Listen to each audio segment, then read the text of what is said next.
فزت ورب الکعبہ، تمہیں خوف خدا کی وصیت کرتا ہوں، بلکہ دنیا طلبی سے بچو، اگرچہ دنیا تمہارے گرد چکر لگائے۔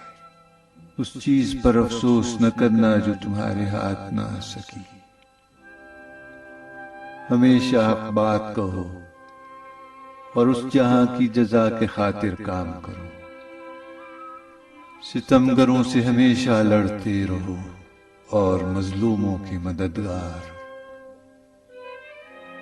تمہیں اور اپنے تمام فرزندوں اور عزیزوں اور ہر اس شخص کو وصیت کرتا ہوں جس تک یہ میری وصیت پہنچے، خدا کا خوف کرو، خدا کا خوف کرو۔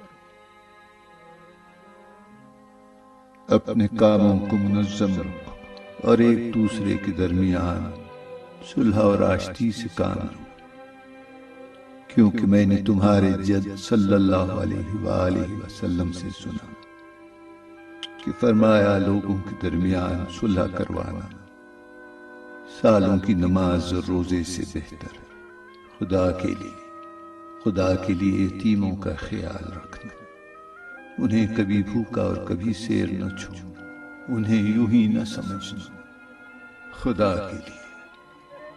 کے لیے پڑوسیوں کا خیال رکھنا، ان کی سفارش پیغمبر نے کی اور بارہا ان کے بارے میں فرماتے رہے، یہاں تک کہ ہم گمان کرنے لگے کہ شاید ارث میں بھی ان کا حصہ قرار دیں گے۔ خدا کے لیے قرآن کا خیال رکھنا، کہیں ایسا نہ ہو کہ دوسرے لوگ قرآن پر عمل کرنے میں تم پر سبقت لے جائیں۔ خدا کے لیے نماز کا خیال رکھنا جو تمہارے دین کا ستون ہے۔ خدا کے لیے حج کے موقع پر کہیں ایسا نہ ہو کہ خانہ خدا کو خالی چھوڑ دو۔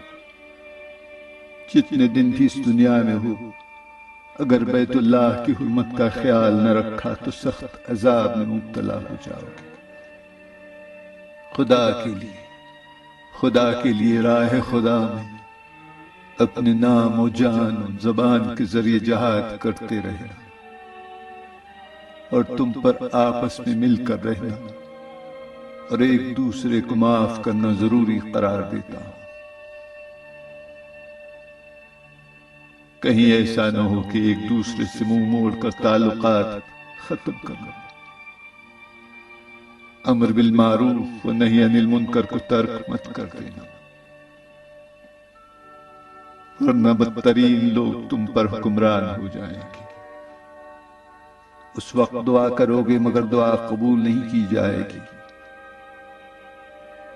اے اولاد عبد المطلب،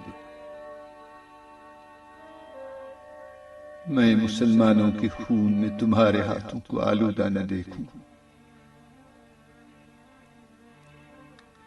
یہ کہتے ہوئے دکھائی نہ دینا کہ امیر المؤمنین کو قتل کیا تھا، جان لو کہ میرے قاتل کے علاوہ کسی کو میرے بدلے نہ مارنا۔ اور دیکھو اگر میں اسی ایک ضربت میں مر گیا تو اسے بھی ایک ہی ضربت لگانا